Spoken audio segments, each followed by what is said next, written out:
नमस्कार दर्शक बंधु जय जगन्नाथ।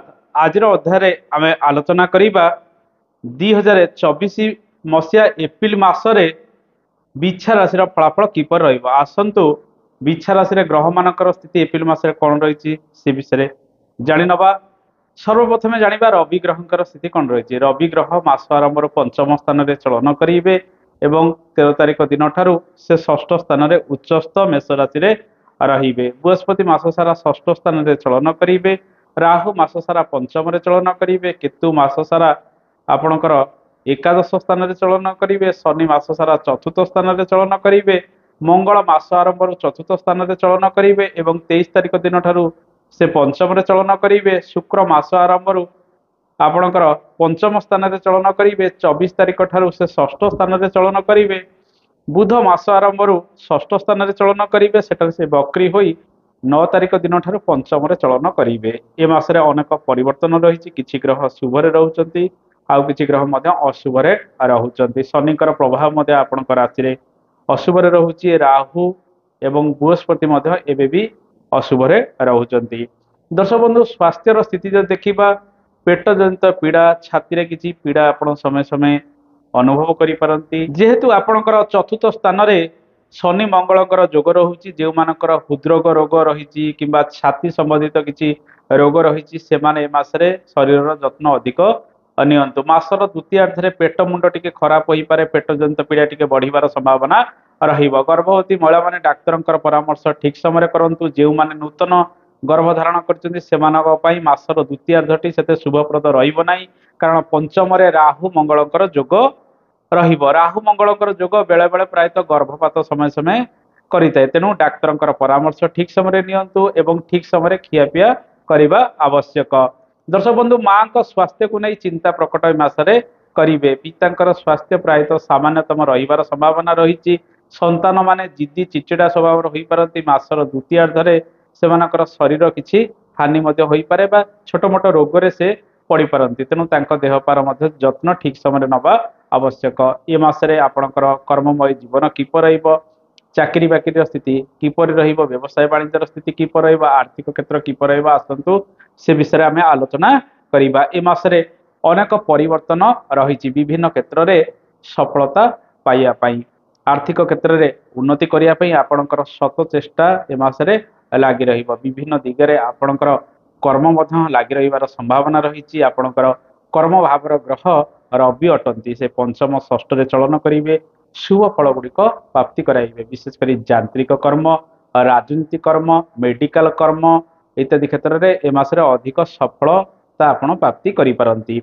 राजनीति क्षेत्र में सक्रिय आपण रहिबे किंतु जनता मानक सहित बेले बेले मतभेद उपजिबार संभावना रहुतिबारु आपनकु जगी रखी प्रत्येक कार्य करिबार रहिछि। किछि शत्रुता आचरण आपणक सहित केही करिपारंती।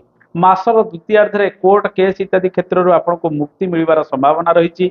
विवाद जयी हबार विजयी हबार संभावना गुड़िक मासर द्वितीयार्धरे बढ़ीजिव किंतु कर्ममय जीवन में पछरे किछि लोक चुगुलियामी करिवार संभावना मध्य बढ़िबार रही।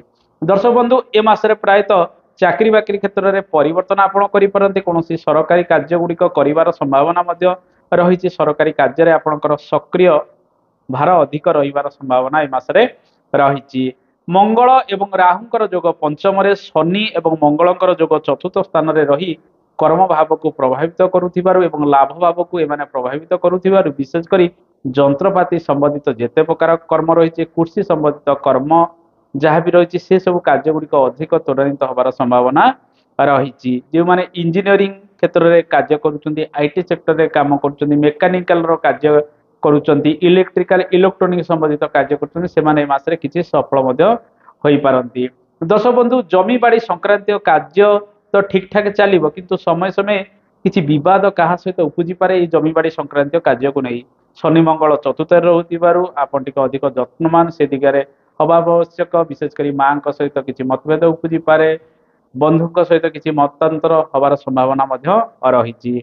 दर्शक बंधु ए मासरे आम जदि आर्थिक क्षेत्र देखा रोजगार भल करेंगे 9 तारिख पर आपंकर रोजगार बढ़िबार संभावना रही। परिश्रम अनुजाई आपन को रोजगार 9 तारिख पर प्राप्ति हम किंतु आपंकर धन संचय भल हम ना कारण बृहस्पति धन भावर ग्रह से षष्ठ चलन कर ଏବଂ ମାସର ଦ୍ୱିତୀୟାର୍ଦ୍ଧରେ ସେ ଅସ୍ତ ହୋଇଯିବେ ରବିଙ୍କ ପ୍ରଭାବରେ, ଯାହାଫଳରେ ଆର୍ଥିକ ସ୍ଥିତି ଯଦି ଦେଖିବା ଆୟ ଯେମିତି ଖର୍ଚ୍ଚ ବୃଦ୍ଧି ସେମିତି ଲାଗି ରହିବ। ଧନ ସଞ୍ଚୟକୁ ଅଧିକ ଗୁରୁତ୍ୱ ଦିଅନ୍ତୁ। ଦୀର୍ଘକାଳୀନ ଭିତ୍ତିରେ ଟଙ୍କା ଗୁଡ଼ିକ ସଞ୍ଚୟ କରିବା ପାଇଁ ଆପଣ ଚେଷ୍ଟା କରିବା ଆବଶ୍ୟକ, ନଚେତ ଏ ମାସରେ ପ୍ରାୟତଃ ସମସ୍ୟାରେ ଆପଣ ଅଳ୍ପ ବହୁତ କିଛି ପଡ଼ିପାରନ୍ତି।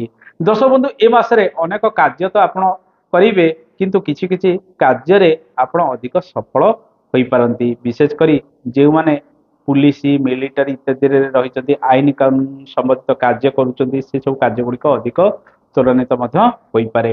ଆସନ୍ତୁ ଜାଣିବା ବ୍ୟବସାୟ ବାଣିଜ୍ୟର ସ୍ଥିତି କିପରି ରହିବ। ନୂତନ ବ୍ୟବସାୟ ବାଣିଜ୍ୟ ଗୁଡ଼ିକ ଆରମ୍ଭ କରିବେ ପ୍ରାୟତଃ 23 ତାରିଖ ମଧ୍ୟରେ। ବ୍ୟବସାୟରୁ କିଛି ସାମାନ୍ୟ ଲାଭ 23 ତାରିଖ ମଧ୍ୟରେ ଅଧିକ ମିଳିବାର ସମ୍ଭାବନା ରହିଛି। 23 ତାରିଖ ପରଠାରୁ ପ୍ରାୟତଃ ବ୍ୟବସାୟ ବାଣିଜ୍ୟରେ ଅପଡାଉନ କିଛି ଲାଗି ରହିବାର ସମ୍ଭାବନା ରହିଛି। କୌଣସି ମହିଳା ବ୍ୟକ୍ତିଙ୍କ ସହିତ କିଛି ମନମାଳିନ୍ୟ ହବାର ସମ୍ଭାବନା ମଧ୍ୟ ରହିଛି। ଆପଣ ଯଦି ପାର୍ଟନରସିପରେ ବ୍ୟବସାୟ ବାଣିଜ୍ୟ କରୁଛନ୍ତି, ମାସର ଶେଷାର୍ଦ୍ଧ ଠାରୁ ଶେଷ ସପ୍ତାହ ଠାରୁ ଅଧିକ ଯତ୍ନବାନ ହେବା ଆବଶ୍ୟକ। ଅଧିକ ନିବେଶ ଆପଣ ବ୍ୟବସାୟ ବାଣିଜ୍ୟରେ କରନ୍ତୁ ନାହିଁ। ସ୍ୱଳ୍ପ ନିବେଶ କରି ଆଗକୁ ବଢ଼ନ୍ତୁ। ଋଣ ପରିଶୋଧ କରିବା ପାଇଁ ସର୍ବଦା ଚେଷ୍ଟିତ ରହିବା ଆବଶ୍ୟକ। ବାକି ବୁକର ଅଧିକ ଦିଅନ୍ତୁ ନାହିଁ, ଯେହେତୁ ଧନ ଭାବ ଆପଣଙ୍କର ଏହି ସମୟରେ ଭଲ ନାହିଁ। ଆସନ୍ତୁ ଦର୍ଶକ ବନ୍ଧୁ ଜାଣିବା ସେୟାର ମାର୍କେଟିଂର ସ୍ଥିତି କିପରି ରହିବ। ଯେଉଁମାନେ ସେୟାର ମାର୍କେଟିଂ କ୍ଷେତ୍ରରେ ଅର୍ଥ ଲଗାଣ କରୁଛନ୍ତି, 9 ତାରିଖରୁ 23 ତାରିଖ ମଧ୍ୟରେ କିଛି ଶୁଭ ଫଳ ଆପଣ ପ୍ରାପ୍ତି କରିପାରନ୍ତି।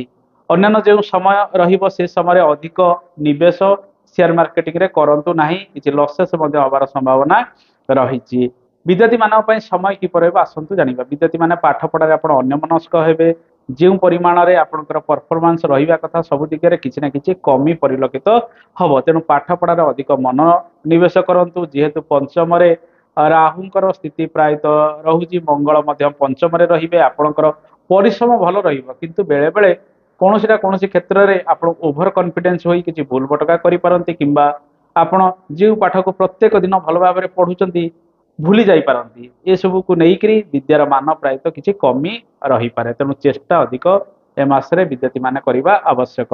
ଦର୍ଶକ ବନ୍ଧୁ ଆସନ୍ତୁ ଜାଣିବା ଦାମ୍ପତ୍ୟ ଜୀବନ କିପରି ରହିବ। ଦାମ୍ପତ୍ୟ ଜୀବନ ଯଦି ଦେଖିବା, ପରସ୍ପର ମଧ୍ୟରେ ଉତ୍ତମ ବୁଝାମଣାର ଅଭାବ 24 ତାରିଖ ପରଠାରୁ ରହିବ, କିନ୍ତୁ ମାସର ପ୍ରଥମାର୍ଦ୍ଧରେ ପ୍ରାୟତଃ ପରସ୍ପର ମଧ୍ୟରେ ଭଲ ସମ୍ପର୍କ ବୃଦ୍ଧି ରହିବ ଏବଂ ପରସ୍ପରକୁ ବୁଝିବା ପାଇଁ ଚେଷ୍ଟା କରିବେ। ପରସ୍ପର ମଧ୍ୟରେ ପ୍ରେମର ସ୍ଥିତି ମଧ୍ୟ ଜାହିର ରହିବାର ସମ୍ଭାବନା ରହିଛି। ତେଣୁ ଦାମ୍ପତ୍ୟ ଜୀବନ ଏ ମାସରେ ମିଶାମିଶି ରହିବ। ପାରିବାରିକ ଜୀବନ ଯଦି ଦେଖିବା, ଶନି ମଙ୍ଗଳଙ୍କର ଯୋଗ ପରିବାରର ସୁଖ ସ୍ଥାନରେ ରହୁଥିବାରୁ ପ୍ରାୟତଃ ପାରିବାରିକ ଅଶାନ୍ତି ସମୟ ସମୟ ବଢ଼ିବ। ମାଙ୍କ ସହିତ କିଛି ମତଭେଦ ଉପୁଜିପାରେ, ବନ୍ଧୁଙ୍କ ସହିତ କିଛି ମତଭେଦ ଉପୁଜିବାର ସମ୍ଭାବନା ରହିଛି। ଅଯଥାରେ କିଛି କଳହ ବିବାଦ ଘରେ ପଶିବାର ସମ୍ଭାବନା ରହିଛି।